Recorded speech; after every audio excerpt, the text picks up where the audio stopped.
দেখুন তো, যাদের পুলিশ পেটাচ্ছে তাদের কি কোনো দিক থেকে ক্রিমিনাল মনে হচ্ছে?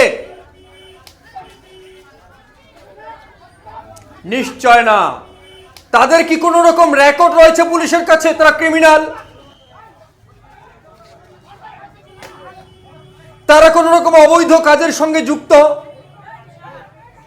যদি রেকর্ড না থাকে তাহলে তাদের ক্রিমিনালদের মতো পেটানো হলো কেন? এই প্রশ্নের উত্তর এই মুহূর্তে জানতে চাইছে সাধারণ মানুষ। আজ উত্তর দিনাজপুর জেলার চোপড়া ব্লকের দাসপাড়া বাজারে ককরোচ জনতা পার্টির পক্ষ থেকে একটি শান্তিপূর্ণ প্রতিবাদ কর্মসূচির ডাক দেওয়া হয়। আর সেই প্রতিবাদ কর্মসূচির উদ্দেশ্য ছিল বাঁকুড়ার ইন্দাসে ককরোচ জনতা পার্টির সদস্য আব্দুল হাফিজের বাবাকে পিটিয়ে খুন করেছে, আর সেই খুনের ঘটনার প্রতিবাদ।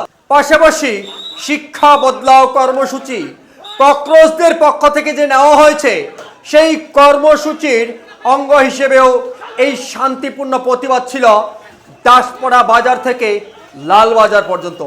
কিন্তু সেই শান্তিপূর্ণ প্রতিবাদ কর্মসূচিতে পুলিশি বাধা, শুধু বাধা নয়, পুলিশের লাঠি চার্জ, তাও আবার ক্রিমিনালদের মতো পেটানো হলো, তাও আবার ক্রিমিনালদের মতো পেটানো হয়েছে এই যুবকদের, এই শিক্ষিত যুবকদের। তবে কেন? তাদের অপরাধ কি আপনারা জানেন? তাদের অপরাধ হলো তারা অনুমতি ছাড়াই এই প্রতিবাদ কর্মসূচি করতে গেছেন।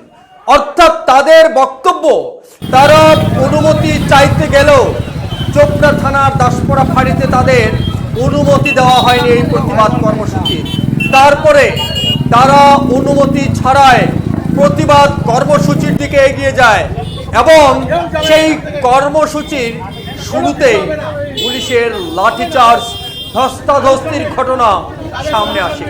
ককরোচরা জানিয়েছে মাত্র 20 থেকে 30 জন সদস্য মিলে তাদের এই শান্তিপূর্ণ প্রতিবাদ কর্মসূচি। কিন্তু এই প্রতিবাদ কর্মসূচিতে এই পুলিশের বাধা, এই কয়েকজন যুবক, এই কয়েকজন শিক্ষিত যুবক, এই কয়েকজন অরাজনৈতিক সংগঠনের সদস্য, তারা যখন শান্তিপূর্ণ প্রতিবাদ কর্মসূচি করে তখন তাদের পুলিশকে বাধা দিতে হলো কেন? কেন তাদের বাধা দিতে হলো? কোনো দিক থেকে কি পুলিশের মনে হয়েছিল তারা কোনো বিশৃঙ্খলা করতে পারে? তারা কি এর আগে কোথাও কোনো রকম বিশৃঙ্খলা করেছিল? তাদের কি কোনো রেকর্ড রয়েছে পুলিশের কাছে?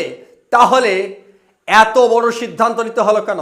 শুধু তাই নয়, এই কর্মসূচির মাঝে 2 জনকে আটক করেছে পুলিশ। আপনারা কিভাবে দেখছেন? পুলিশের ভূমিকা নিয়ে আপনাদের মতামত অবশ্য কমেন্ট করুন। এই যে যুবকরা দেশ জুড়ে আওয়াজ তুলতে শুরু করেছেন, কিভাবে দেখছেন? কমেন্ট করুন, মতামত দিন।